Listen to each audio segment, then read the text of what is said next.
Buenas noches, Belén. ¿Cómo va todo? ¿Todo bien? Buenas noches, good evening, bienvenue here to the Fossil of the Day Award at COP30 in Belém, Brazil. Can we get a boo for all the fossils out there?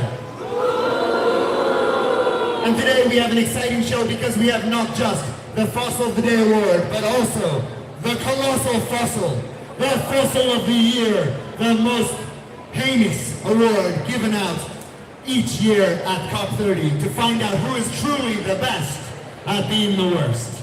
And for those of you who don't know, the Fossil of the Day Award is given out by the Climate Action Network International, a network of more than 2,000 climate justice groups fighting around the world day and night for climate justice.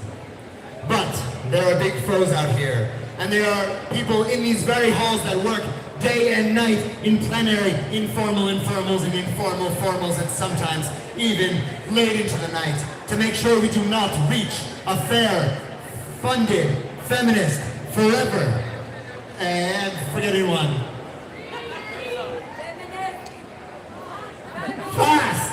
Fast climate agreement. Can we get one more boo for all the fossils out there? But before we begin the show, won't you join us please in singing the Fossil of the Day anthem? This is your last chance to join in. You've got to sing it loud enough and deep into your heart to make sure that it sticks in your brain all the way to carry you through to next COP. Are you ready? Are we ready? Okay, we're going to do 4-part harmony, sopranos, altos, bass, tenors. Good? Let's do it.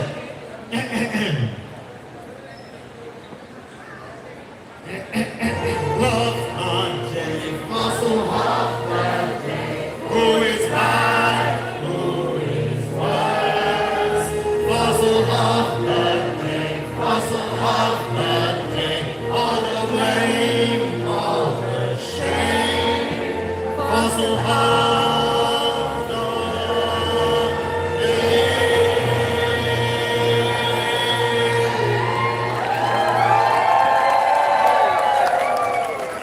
Very much, and thank you for your patience.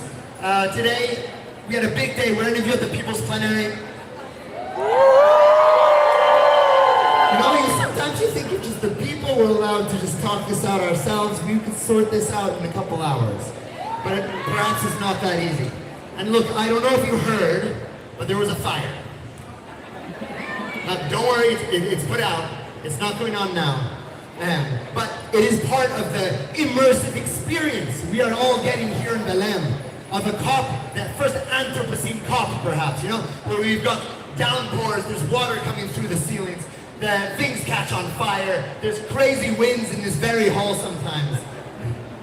And perhaps this is just part of a strategy of helping us all to land the realities and the need for loss and damage funding to replace some of the pavilions that were lost, for example, and also to ground us in the new normal that the world has changed. Expect the unexpected. The collapse will be anything but boring. And we want to start off tonight's show with a special thanks. A special thanks to all of the workers here at COP, the first responders, the emergency personnel, who are running towards the fire, not away from it, and who very quickly, professionally, aptly put out the fire and contained what could have been a much, much, much bigger problem. So thank you. There's some bomberos right there. Obrigado, bomberos. De bomberos. Obrigado. Obrigado, bomberos. Obrigado. But unfortunately, not everyone in COP is behaving so well. While some are running to help put out the flames of the fires consuming our globe, others are throwing oil, bullets, and bombs on it. And that's right, because today's Fossil of the Day Award winner is that kind of friend that has we've all got that friend who's got the like 40, 50,000 euro gun collection and then complains about the price of organic grapes. You know that guy. We've all got... You don't have friends like that? No. Sorry. Never mind. You should come hang out more in the U.S. They're all over the place.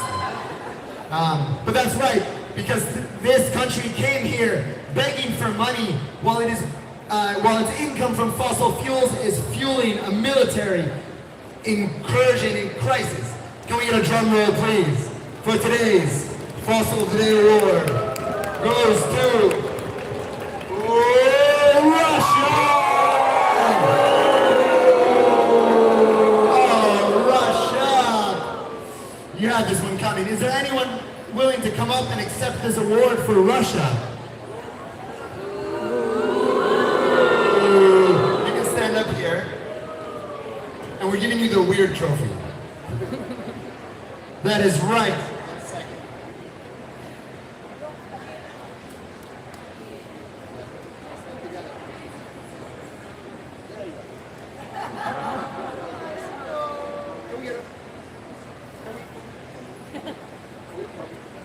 Can we get a boo for Russia?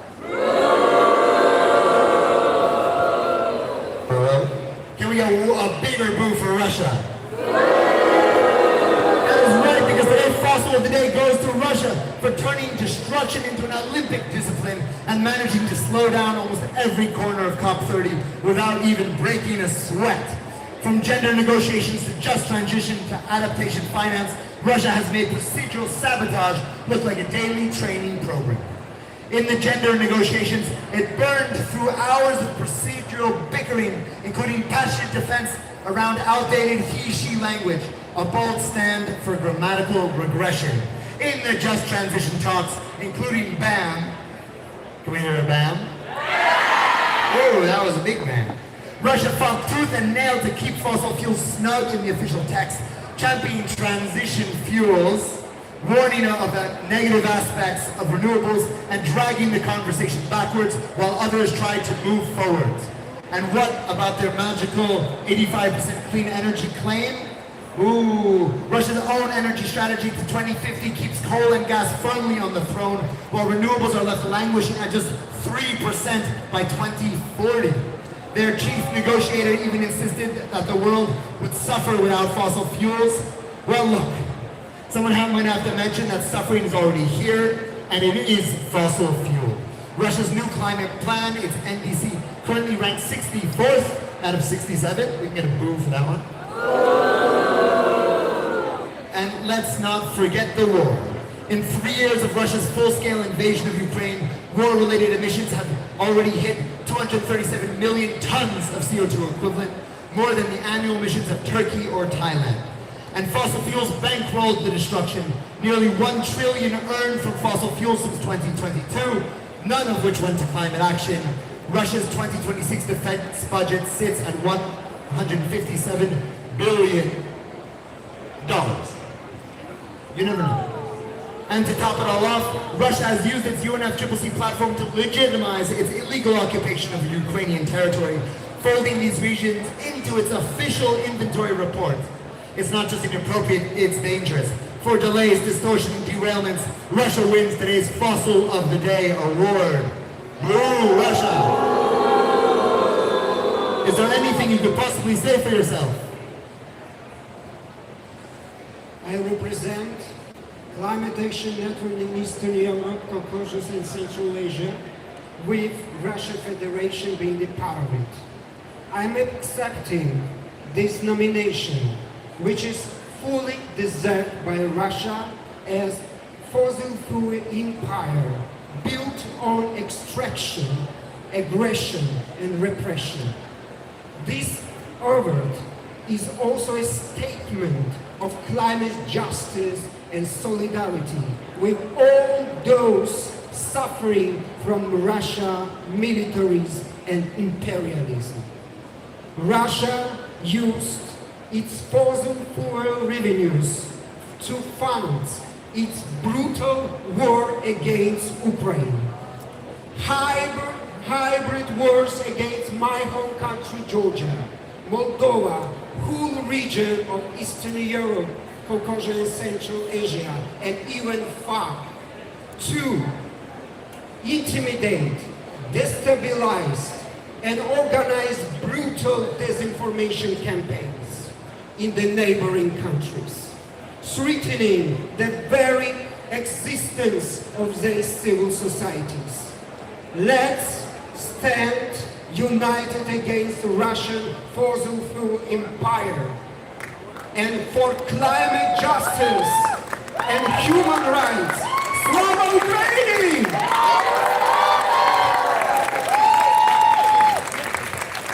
Thank you very much for receiving this word on behalf of Russia. I mean, it's not actually Russia. You can stay here. Because we are not done. Because today, as you might know, is not just the Fossil of the Day award, but it is the Colossal Fossil, the Fossil of the Year, the award given out only once a year at the Fossil of the Day award. And this award is this award is most important today because I know COP is really intense, right? But has anyone else been noticing in those like little romances that seem to be like burgeoning in the corners, where like some countries kind of making eyes at each other across the negotiation table?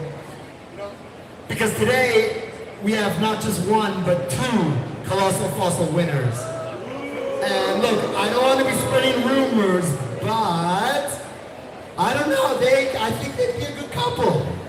Like, they're from different geographies, they have really different personalities, but they seem to be finding alignment around this lack of ambition, right? And what a better way to bring a couple together than lack of ambition, right? You know, and they've got, one of them is busy blocking gender and human rights and even trying to get science out of the text, while the other one is putting conditions on things like climate finance. You know, together they're really a comprehensive unit that could really cover all of the negotiations and make sure that nothing happens for another freaking 30 years, because it's COP30 and we're still here talking. That which brings us to today's Colossal Fossil, the Fossil of the Year award. Can we get a drum roll, please? Today's Colossal Fossil of the Year award goes to the EU and Saudi Arabia!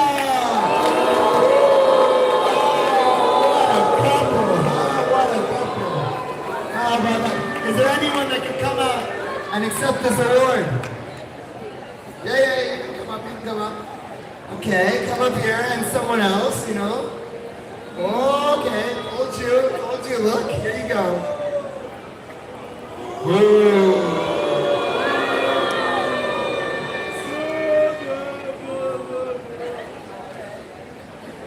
You guys can share the trophy, but maybe you have to like organize the shared custody thing. I'm not going to get involved in that.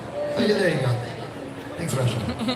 The Colossal of the Fossil goes to the Saudi Arabia and the European Union jointly, two vastly different players, but sharing one shared art of blocking progress.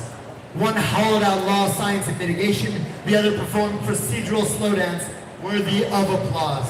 Different styles, same impact, grinding ambition to a halt. Saudi Arabia. Okay, now think about all the things Saudi Arabia's done over the last 2 weeks. I'm gonna give you one more chance to boo. Saudi Arabia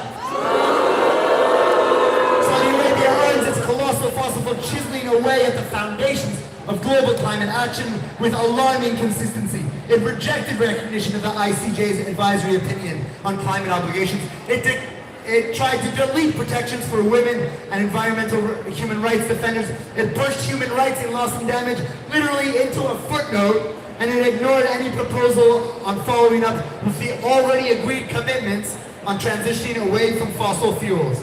This isn't constructive engagement, Saudi Arabia, it's a demolition project. Saudi Arabia claims that recognizing the ICJ's legal opinion would undermine multilateralism. An odd take, considering multilateralism only works when everyone agrees the law, rights, and conscience actually exist.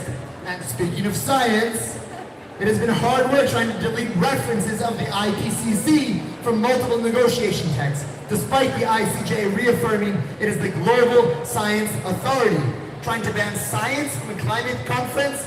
Bold, misguided, but bold. This kind of behavior directly undermines the ambition and security of climate vulnerable nations. for erasing rights, eroding law, and sidelining science, Saudi Arabia earns the Colossal fossil. Is there anything you can possibly say for yourself? First of all, thank you so much for recognizing our effort in the past 2 weeks. What should I say more than we love oil? We can't breathe without oil. Drill, baby, drill! Boom! And in our defense for blocking gender, we're saving humanity. We're saving you all. You're welcome, Earth. Drill, baby, drill. Okay, you go save humanity over there on your own planet. We don't want you on Mars. Here you go. You can take that early word. But that's not it, because the European Union is showing bureaucratic obstruction rebranded as leadership. The second Colossal fossil goes to the European Union, a delegation that pretends to be a climate champion while spending COP30 showcasing an impressive repertoire of behind-the-scenes obstruction and always coming in too late to the negotiations. As people from across the global south grapple with droughts, debt, flood, and skyrocketing adaptation costs, paying the highest cost of climate impact, the EU has channeled its energy into defending its own interests first. Highlights of its extensive blocking repertoire include 1. Blocking public grant-based finance, all talks, no transfer. Dodging Article 9.1 clarity. Refusing to triple adaptation finance provision from developed countries. Slashing ODA and climate budgets at home. This isn't climate leadership, it's ambition by branding and obstruction by practice. And for this, the EU takes the Colossal fossil. Our hope is that in these dying hours of the conference, Saudi Arabia, the EU, and their presidency find the moral courage for a late conversation to work together, rise above obstruction, and deliver for the most vulnerable, and honor the Paris Agreement here on its 10th anniversary. Boo, EU and Saudi Arabia. Is there anything you could possibly say for yourself, EU? Yes, wow, well, thank you very much. I just want to make clear that there is obviously a bad cop here and a good cop, even though everyone knows a cab. But I do think I want to emphasize that we do deserve the award because we are the good guys. We really are. I'm just a little confused why we don't get more support. I mean, we are here fighting for you, for all of you. And 2 years ago, you asked for a transition, and it had to be fast, and it had to be full, and it had to be feminist, and I'm not sure, something else?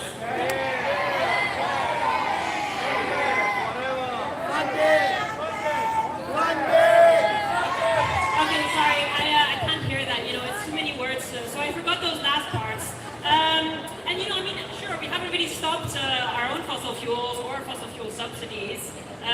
We also haven't given any concrete commitments on finance. I mean, we worked really hard for that last year. We're not going to give that up.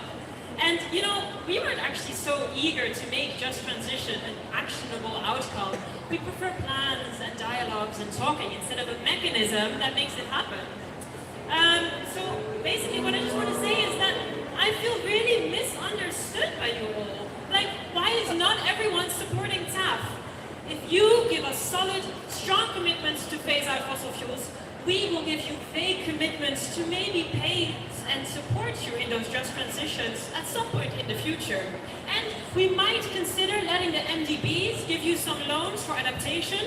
And of course, not to forget, we will all together hope that there will be compensation for loss and damage for the frontline communities. But finally, I would just like to end this speech by giving a big thank you to the media, especially the Western media, who are helping protect my reputation by seeing that I am really the good guy here and helping me tell the world, no, we want to get everything, but without paying anything. So thank you as well for making other countries seem like the worst ones and the only blockers, and helping us protect our white saviorist innocence. Thank you. Wow, you're Europe wants to have everything and not pay for anything. I think you already did that a few hundred years ago, and it's called colonization. Let's get a boo, one more boo for Saudi Arabia and the EU.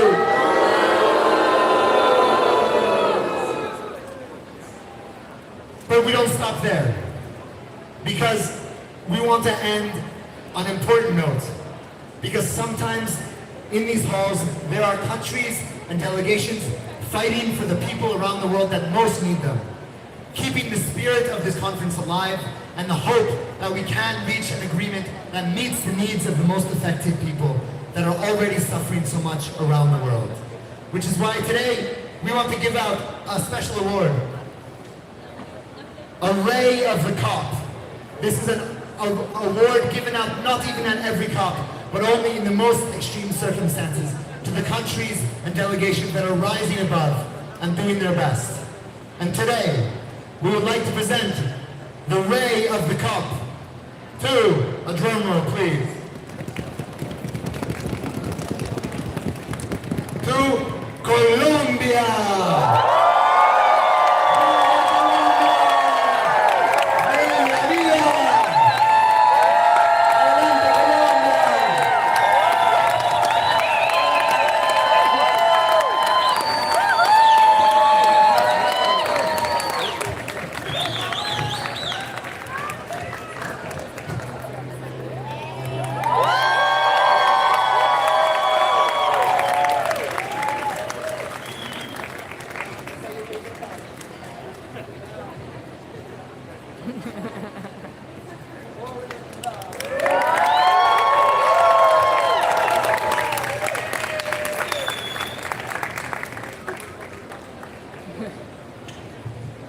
Muchas gracias Colombia por venir.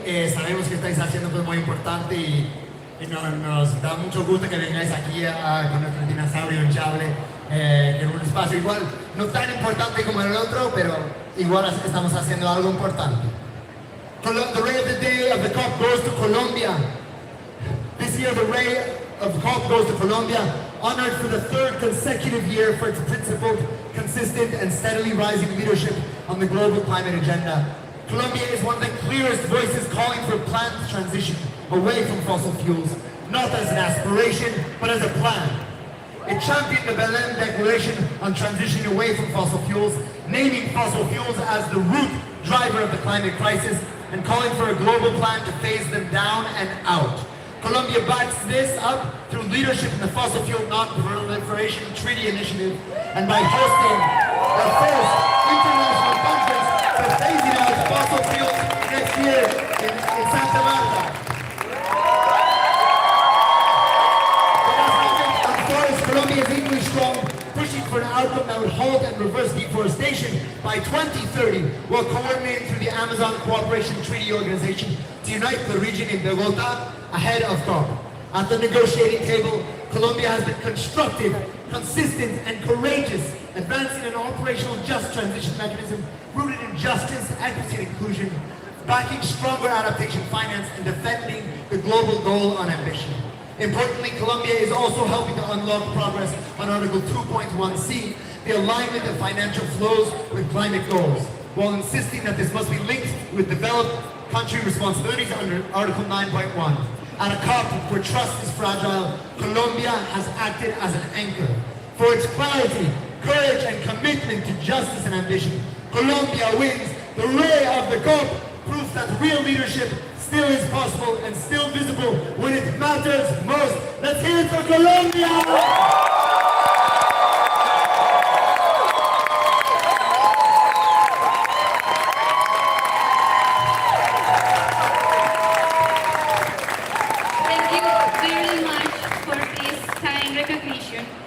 I think that this is a great effort that we have to recognize from many countries, and I will like, and I have, all of you, you have a present that I have all my gratitude for all the support to many developed countries and also developing countries that are aware of the importance of the transitioning away from fossil fuels. If we are here at this convention trying to negotiate some decisions we need to know that we don't want empty documents without having a clear ambition. And that is the main pathway that we need to follow if we are at the convention, trying to orientate the different parties around the world about what they need to do in order to transit and in order to get that 1.5, which is already an obstacle for many countries, and we already have many barriers, but it doesn't mean that we need to skip the ambition from the decisions that are adopted at COP. Secondly, I want to express my gratitude to CAN and also to the platform of children and youth in Colombia for the nomination. This is the third consecutive year that we have gotten this recognition, but it also reflects the effort of the delegation, the entire delegation who has worked very hard for preparing the conference that we are going to have in April of this year. You all are invited to participate at this conference in Santa Marta in Colombia, so we wait for you with an active participation there. And we also encourage you to continue fighting for leaving here a clear message that we don't want to leave this COP. We don't want to leave this COP without having a transitioning away from fossil fuels with a clear mention in the decisions that are going to be adopted. Thank you very much.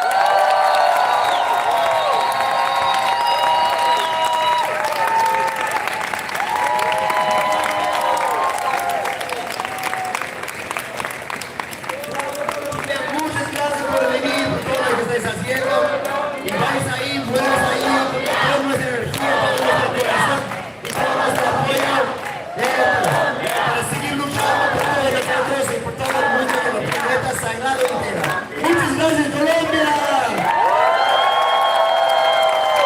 Let's give it up one more time for Colombia. And thank you very much, ladies and gentlemen, mesdames et messieurs, damas y caballeros. This has been the Fossil of the Year, the Colossal Fossil Award. And let's give it one last cheer for Colombia. I'm going to give all around.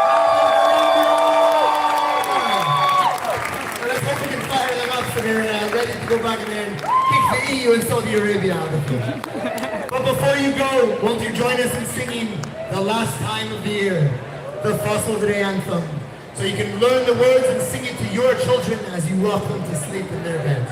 Maestro, if you please, for the last time. Holiday, fossil holiday, who is bad, who is worse? Fossil holiday, fossil holiday, all the blame, all the shame. Fossil holiday.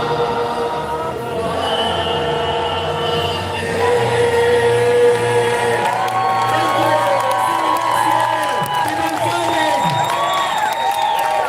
If you'd like a press release, you can come up right over here and get one, or scan the QR codes on the bottom of these. We'll see you next year.